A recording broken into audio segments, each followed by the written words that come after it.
ညီမလေးမင်္ဂလာပါညီမလေးနာမည်လေးမိတ်ဆက်ပေးပါအောင်နော် ညီမနာမည်အင်ချူပါ ဟာကဲခါညီမလေးဒီဟင်းလက်ကြောင်းလေးကိုလေဘယ်လိုပဲရွေးချက်တည်ရောတက်ရောက်ခဲ့ရလဲ ညီမ IT စားတဲ့အချိန်မှာပေါ့နော် canvas တက်မယ်ဆိုပြီးတော့အကြောင်းနေလိုက်ဆောင်ခံတော့ Helix ကိုတွေ့ရပေါ့ပြီးတော့ဒီမှာလည်းအရင်တော့ညီမတိတ်နေစင်းတွေတက်နေရရှိရပေါ့နော်အဲ့ဒါနဲ့တော့မေးကြည့်ရောသူတို့ကလည်းအတင်ပြကောင်းတဲ့အဆင်ပြေရဆိုတာနဲ့ရွေးချက်ဖြစ်ခဲ့တာ အော်ဟုတ်ကဲ့ပါညီ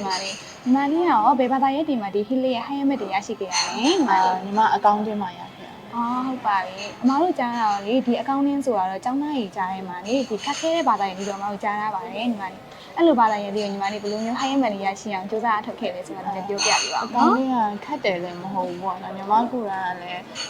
ကျောင်းစားတဲ့အချိန်ကြီးအကောင့်လေးဆိုတာဖြူသလားမင်းသလားတော့မသိဘူးပေါ့နော်အဲ့ဒါနဲ့ဒါပေမဲ့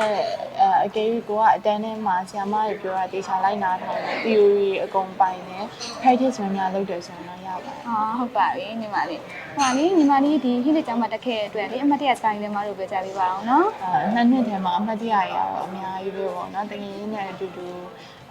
ဘယ်လိုပြောမလဲ